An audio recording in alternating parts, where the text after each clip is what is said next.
Hey everyone, this is Andrew. Welcome to Atomo. It is Monday, March 13th. Monday the 13th. If you're a Garfield fan of the old comic Garfield, said Monday the 13th were the worst, but it depends on whose side you are on. So I got a whole bunch of things here. We're basically looking at in the chessboard of the New York banks versus the Davos crew, European Central Bank, IMF. Uh, there's a world economic war going on here.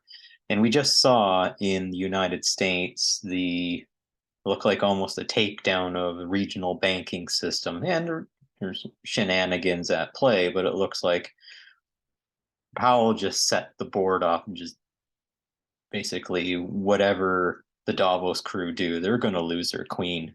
I don't think it's quite checkmate yet, but there's definitely a setup that, by 2030, there's a potential that you will own.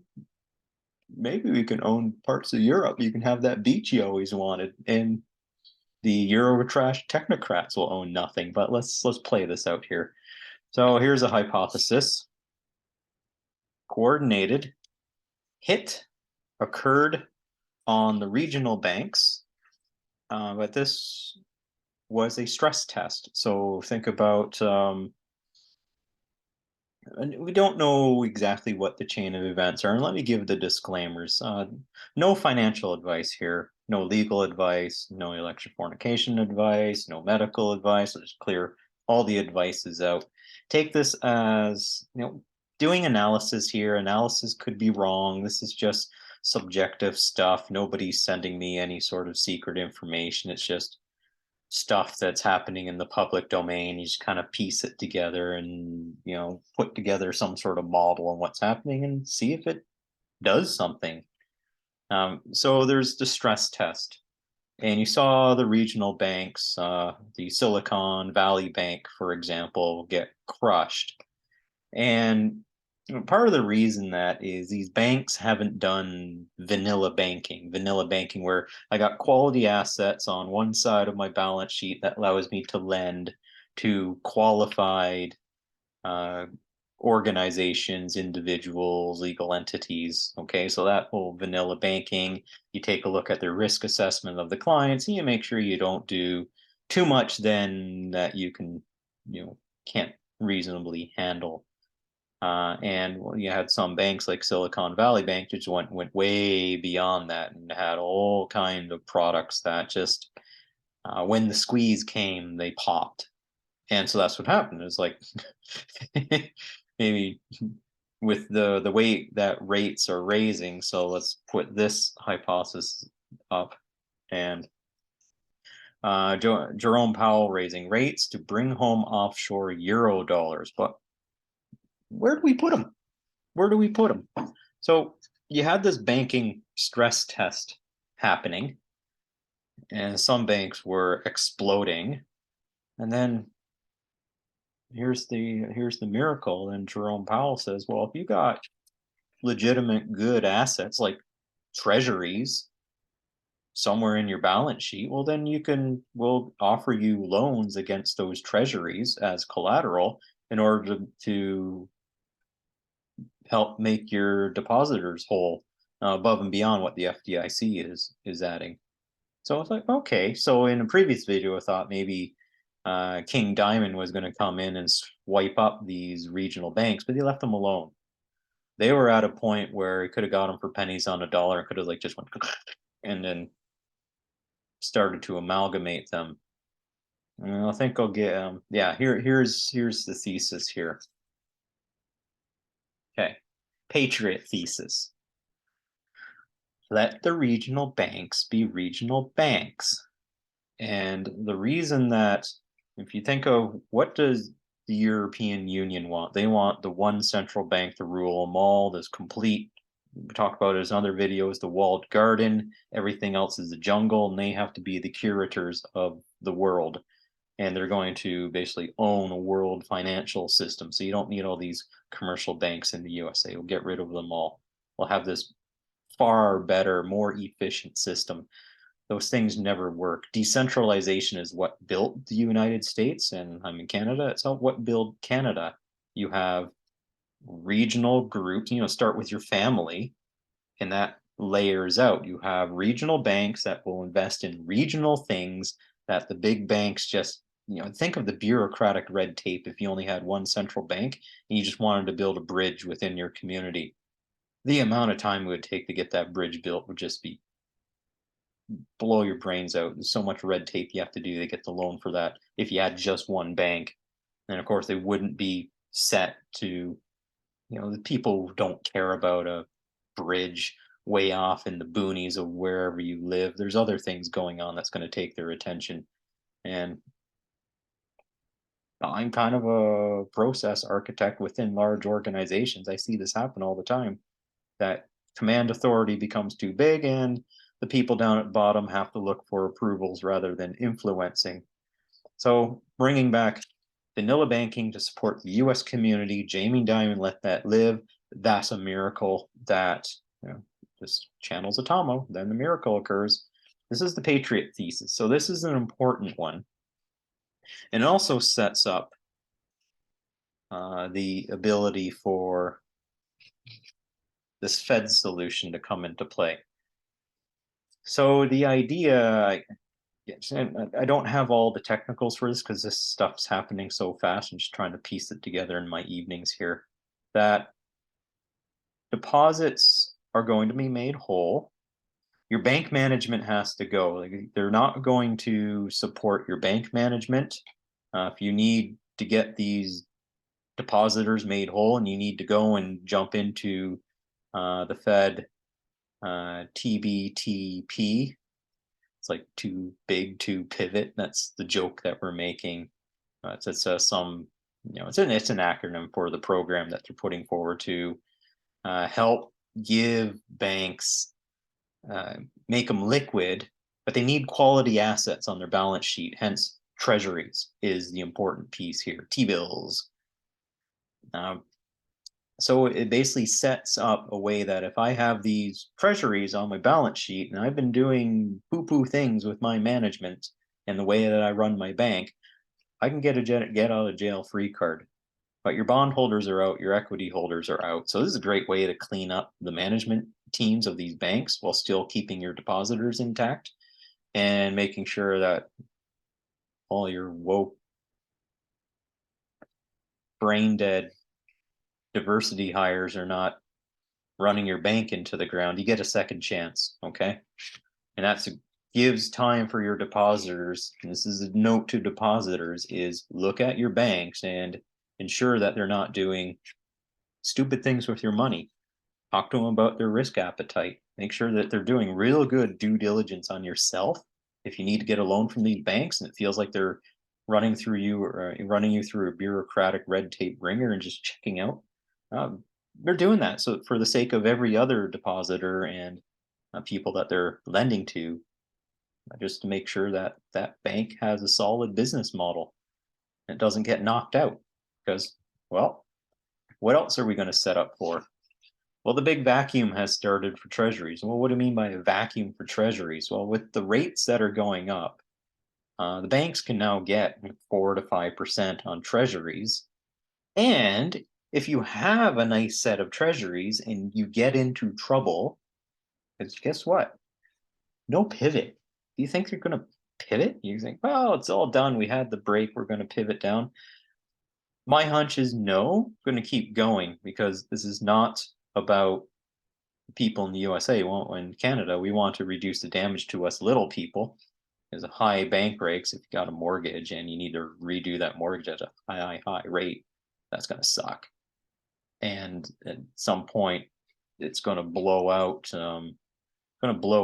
Us before it blows out somebody else. So you might have to go high and hard still, but you're going to shore up these regional banks so that they can take the hit that's going to come soon.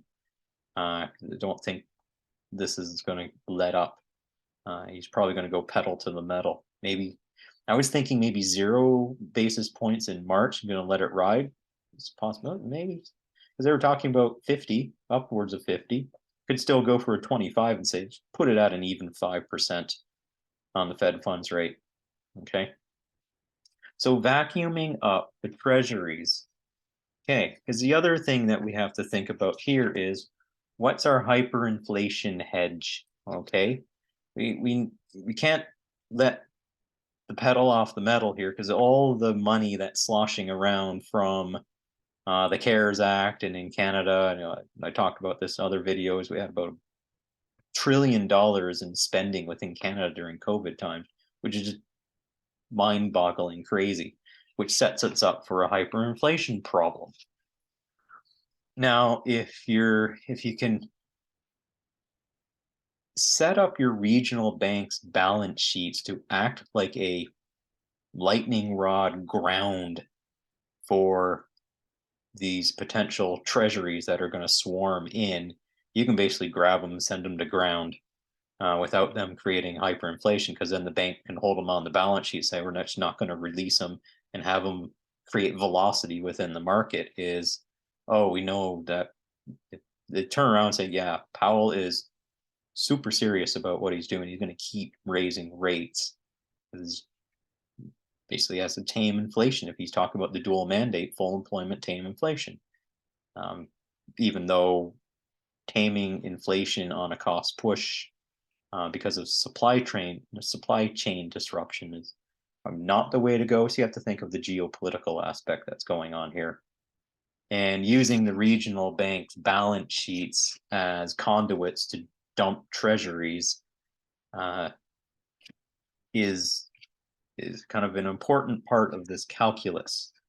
Okay, so you have to think about that. All these regional banks now can say, well, why would I put treasuries on my balance sheet when I got all these other things? Like, well, price is going up, they're getting more and more yield on them. There's something else that's coming up that becomes a potential. But before that, let's cover off the 2024 election cycle. So the other thing that we might be seeing a setup for is establishing quality candidates for the 2024 election.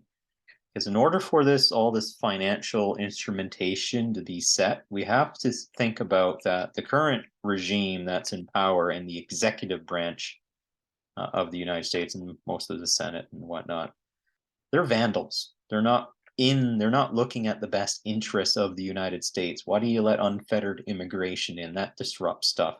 Why are you talking about what's a woman and stuff like that, critical race theory and all this other stuff that really destabilizes, trying to print out massive pork spending, potentially going to war to throw out spending. It seems like they want the 50-state compact to fall apart.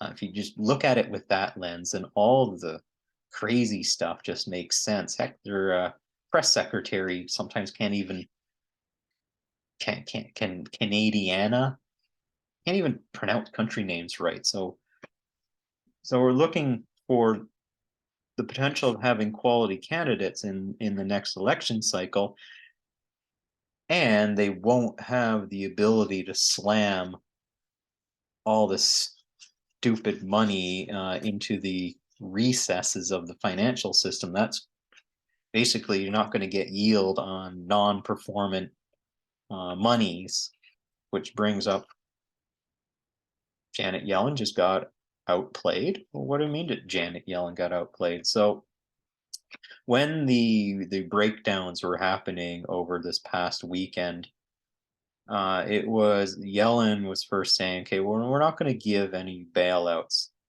But the US Treasury and the FDIC, they don't have a lot of leverage other than to pass massive spending bills, go to war. So when the setup was happening, it was looking like Yellen was not going to give any sort of bailouts. Potentially, all the Democrat donors started to yell and scream because it looked like it was the mismanaged Democrat type banks that started to fall apart.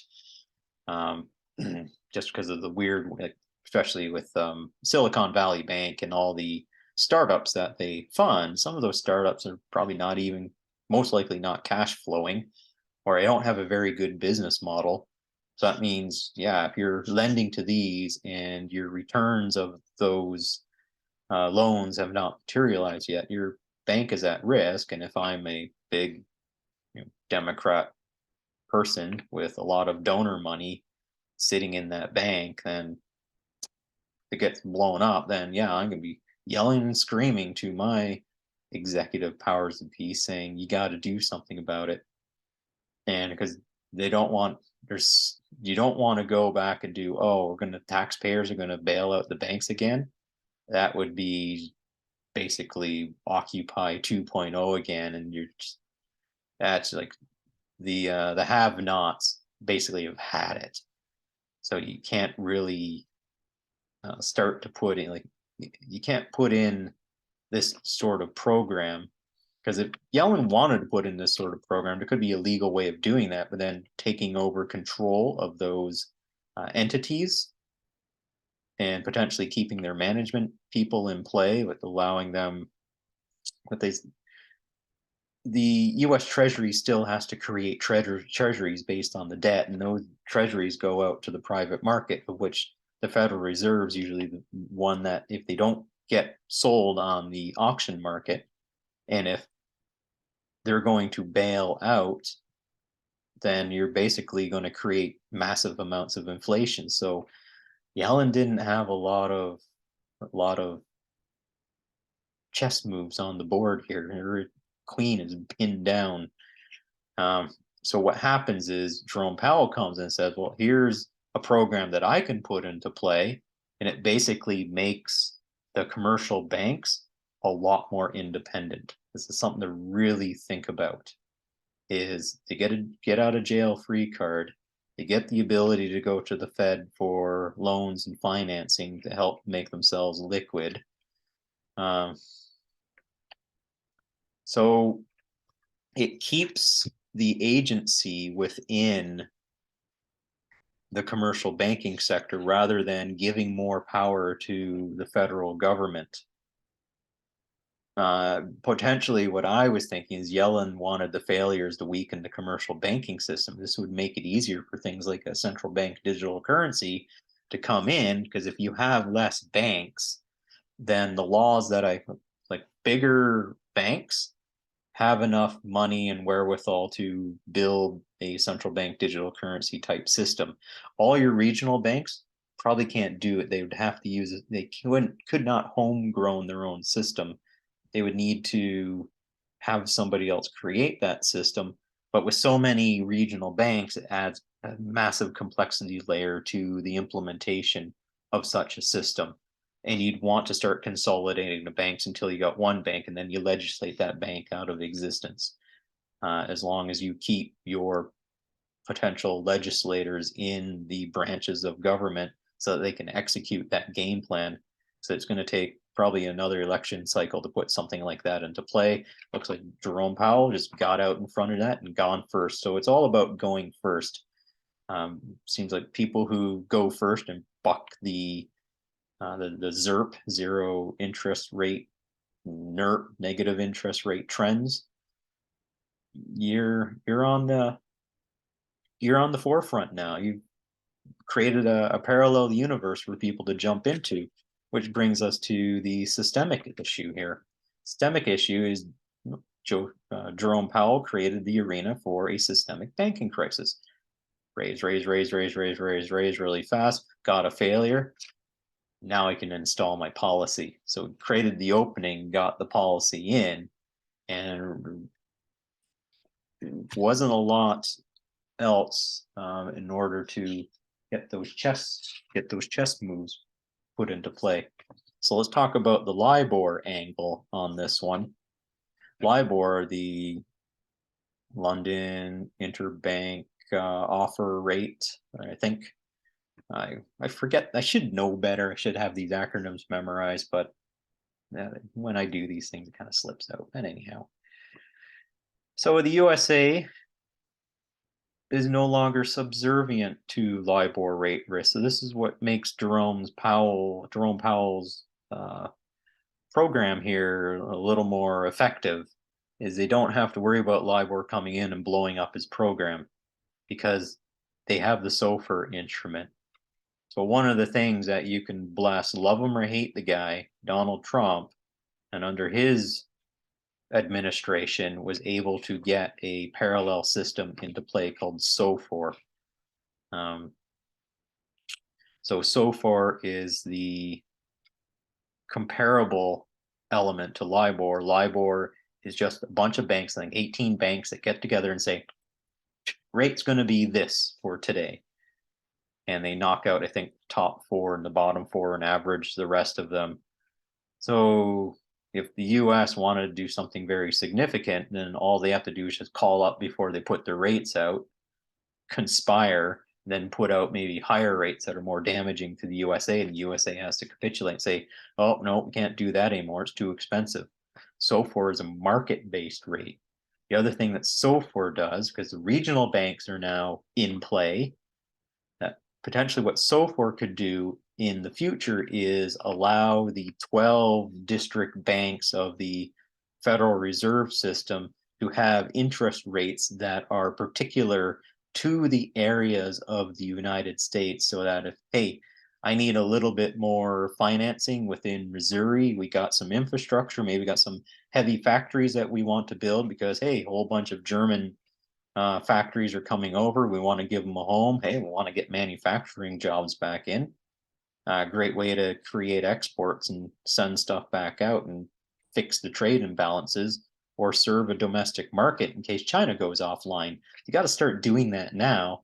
But as I said before in other videos, is you need the financing, you need the energy.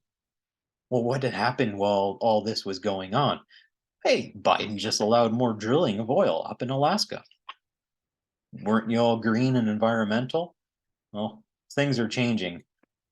You need a financial system up and running appropriately to fund these new enterprises that want to rehome to the USA, and you got to give them energy, cheap energy, because, well, here's the next angle that's coming up. Right here. The BRICS, Brazil, Russia, India, Iran added, China, South Africa.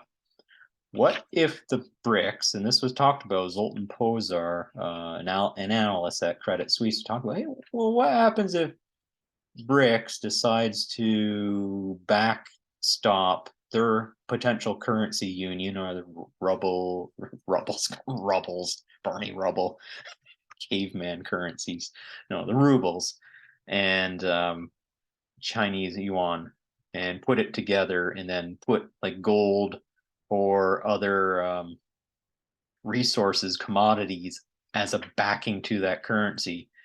Money flows to where it's treated best. So if the BRICS go first and create a gold-backed currency, the thing that, you know, Gaddafi was blown away for because he wanted a gold-based dinar. I talked to people from Nigeria, I work with a whole bunch of them. They loved the idea because it would have gotten them out from underneath this hegemonic heel of the United States and other colonial powers. If you want to do something nice for people, and if you're one of these diversity, inclusivity, and equity people, and you want, you know, you talk about decolonization and all that stuff, and you just throw about it like virtue signaling, how about you think about real problems in countries that are actually suffering from colonialism, and they had a way to get out of this. And potentially Gaddafi could have been selling his oil for gold and then funding Africa so that Africa could be self-reliant, meaning they can take care of their own people within their country without this unfettered migration all over the place. Wouldn't that be a virtuous thing to do? But oh no, hegemonic USA had to go blow him away. Don't love the guy. You know, he's not the greatest person in the world, but then you look at our politicians like Justin Trudeau in Canada. No violence. I don't condone violence. That's why I don't condone NATO going in and doing kinetic wars against these things. Yeah, three witches of the doom. Powers, Clinton, and Rice went in and destroyed a country. Yeah, okay, I'm not bitter. Let's keep going. Let's look at China's angle. So what happens if China decides to release massive treasuries into the market? What do they have? 800 plus billion with a B? B other way around? I don't know how you see this on the YouTube. So if that happens, then, well, and what I was talking about is now you have all these regional banks set up that can gobble up treasuries. China decides to throw all the treasuries onto the market and they crash the treasuries market. Ooh, well, because, people talking about war, I don't condone going to war. How about you figure out a way to shake hands with China and get both your interests taken care of and then outcompete China? We may outcompete. There's a lot of room to outcompete China right now. There's enough brain power in the USA. If you set up the proper financing and get the proper industries in there, in industries that are not woke and want to create something of value, you got a powerhouse on your hands as far as helping out the world. China's in economic dire straits. They don't say much about it, but you know what? It's not about pressing them down. If you want to do business and work something out so that we're not going to war or even talking about that, then how we dismantle some of the military and put those funds into appropriate industrial production and technology. We'll just tech our way out of the green problem. And so, well, if that doesn't work, then you got a game plan here, chessboard that Powell set up, in which a whole bunch of money can come in, get grounded into these regional banks. They now have treasuries on their balance sheet. Should they get into trouble because the projects they lended for didn't create value, then they can go to the one and say, I got treasuries, I need liquidity. Taken care of.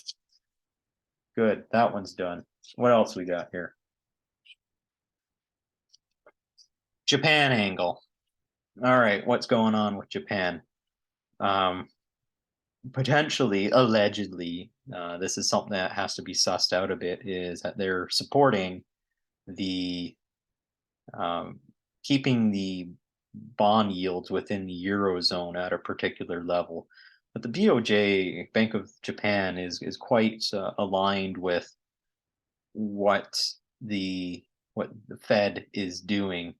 So, given that there may be a change of governors, and I think the new governor potentially coming in may not be as nice to the EU and they put Japan's interests at heart, which is what they need to do. Japan, yes, they may have a demographics problem, but they can always use the rest of Southeast Asia, and they have, to help offset the demographics problem by using these younger countries. I've been around Thailand, Southeast Asia. They have a lot of Japanese companies there because they have, you know, it had younger workforces that were pretty good at working. Especially a lot of my friends who worked for Japanese companies in Thailand were well taken care of. They had good jobs, and it just worked out well for them. And Japan got the nominal yield on their employees to help support the aged population back out in Japan. So you want to keep a system open for you to kind of move your labor around, and the Asian concept is working very well there. Take a look at that, ASEAN. So the Bank of Japan may now halt potential support for EU bonds, but they may need a transmission protection instrument, TPI. You know, the Lagarde thing that she did with Italy. Hey, Federal Reserve can do that to Japan and give them, we got your back. And now we got a whole bunch of regional banks that are, helping to support the supply, to which, Powell can call in at some point as we need some help, and it's possible to create new types of instruments that could support someone like Japan and allow there's any partnerships that need to be made with Japanese industries while the USA is reindustrializing. Canada has a lot of resources that may go over to Japan rather than going to China if there's any problems. Again, shake hands and try to find the angle that works. So I talked about the King Jamie Dimon angle. He's looks like he's not going to acquire regional banks, and as I was putting together in this hypothesis, keeping a robust regional bank, uh, kind of decentralized environment is actually very good, and it's very American, amazingly American, and it can create this crucible needed for massive technology, manufacturing, utopia that USA can and should be, and that can help burn out some of the culture problems that are happening. Give people a chance, but we're not going to tolerate wokeism. You got to pull your socks up, do the work, and there's going to be good jobs there for you. JPM Angle, JP Morgan. Note that so if we're talking about a counter to a potential BRIICS gold problem, well, JP Morgan is a guarantor for the Van Eck gold miners. So he has the gold, Jamie Dimon has the gold. So if he needs to kind of loan that out or put that on tab to the regional banks, or they could potentially, if you got the treasuries, then I can give you a sort of operation twist. So the moment that we put gold out onto the yield curve, then we can allow you to twist in those treasuries that you brought in because some other country decided to blow them out, but you did your patriotic duty of bringing into your balance sheet. We're going to allow you some access to these brand new treasuries, maybe 50, 100-year treasuries that go out, throw gold onto the yield curve, then we're going to let the price of gold rise. Then you can take that to the bank, and now you got some even more solid assets on your balance sheet. And again, money goes where it's treated best. And what does Europe not have? Lots of gold. Does Europe have a lot of resources? Nope.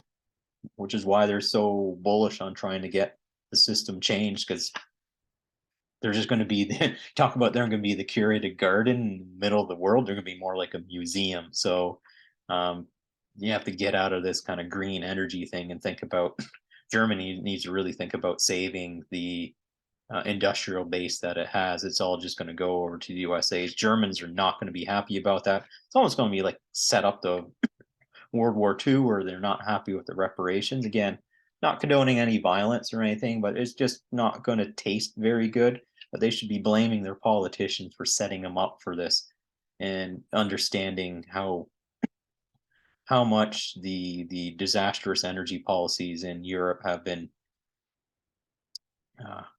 Yeah. Anyhow, you get it. I don't need to keep ranting on about that. What's the Credit Suisse angle? What about them?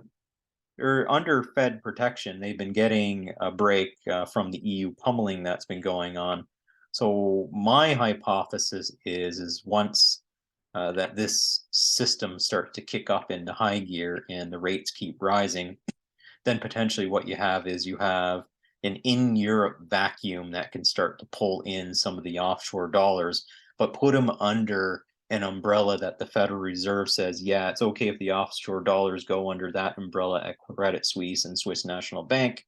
They're a part of our allies, and we want to keep a legal entity out in that space as a kind of a strategic point of doing financial work within Europe, because some of the, especially if they start to enact, lo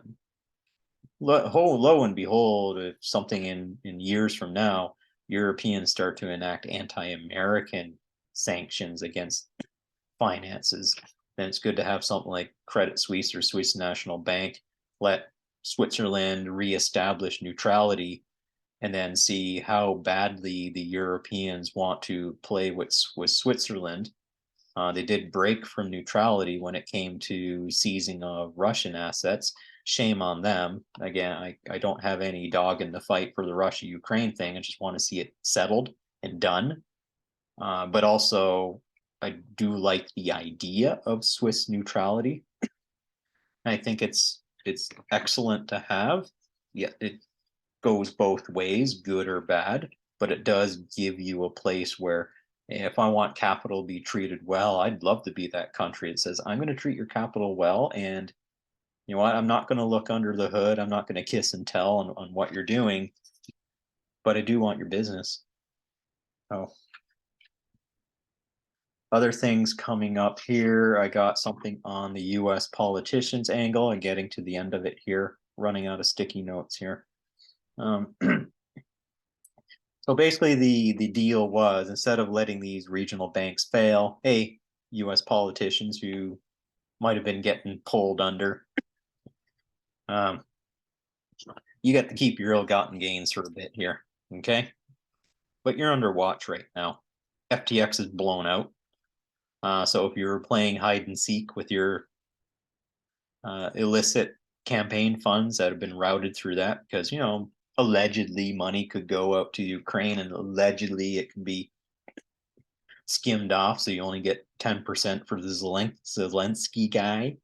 But then that money then comes through, then it gets funneled out through crypto channels, potentially within Ukraine. And you're just making this up as like story time. And then lands into some place like FTX that shakes it all up, makes sure that all the transaction lines have been obscured, and then drops it into your account within your Silicon Valley bank. And now you have far more campaign funds than legally entitled that you can have without a donor list to go with it. It's like, I've got it all in, whatever, you know. You've got dead people voting for you anyhow from the Democrat side, so why not just line them all up as a bunch of donors? But who the heck's going to check your books anyhow? Now you're just painting slogans on the street and banging drums instead of, you know, doing banking. So with that, you know, if you got a bunch of your stable coins all tucked away, well, hey, lo and behold, Operation Chokepoint 2.0 comes along. Well, what the heck is this? Andrew, this is the Orwellian thing where they're going to take your crypto away. Well, maybe, but Jerome Powell is not really interested in Bitcoin. He's interested in stable coins that are potentially offshore dollars that are not really hidden offshore. It's Euro dollars, which are offshore US dollars, but they're stored on blockchains in the ether somewhere. And so, knock, knock, knock, regulators are walking around saying, yeah, you know, we got this great new Fed program. We'd like you to join. They kind of enroll them into this. Here's all the benefits of it. We would like you to, you know, buy some treasuries. There's a good price on treasuries right now. Might be going higher, but, you know, it's good now. You know, good managers will kind of dip in and buy. You don't know if the rate's always going to go higher. But you kind of like just buy up a curve and maybe sell down a curve, you know, the basic trading things like that. But if there's massive exposure to crypto, then they're going to look for that. If you have massive exposure to crypto, then, well, you're going to get sat down and have a talking to and make sure you get that straightened out. And potentially, allegedly, I'm going to need to know a little bit more about those crypto accounts so that 2024 election shenanigans might be limited this time around, especially from a financial standpoint, because you have to pay people to do shenanigans. Some might do it for ideological purposes, but, you know, if there's no money in it and they're just dooming themselves to die and they finally wake up, might be able to get better candidates in. And I'm picking on the Dems quite a bit because they got a vegetable in office. And even though the orange man has kind of a he's mean tweeter, but the virtues that the guy stands for is different. They're actually very American style virtues that are in the right place and are not this globalist agenda crap that the Democrats have been pushing. So if you get some good Democrat candidates that are for America and make it like, I have no idea who to choose coming up. These are both solid candidates. What a great problem to have. Love to see that problem. Two awesome, solid candidates that are going to put America first. And in Canada, you know, we want Canada first, but we want good handshakes with our partners down south. So all that, but in the end, what's going to happen with Europe? Beware the Ides of March. The Ides of March are coming. Look it up. Potentially, if not when the market opens up. It's getting late here. It's almost midnight on the Pacific coast. Means Europe's going to wake up and they're going to be looking at all kinds of yield problems on their 2-year, bond offerings. Maybe it will go into the 15th. That's my projection, that there's going to be a lot of fury and trying to keep things stabilized, and all of a sudden the Ides of March hit, and then they're like, oh God. What do you mean, oh God? Powell just took our queen.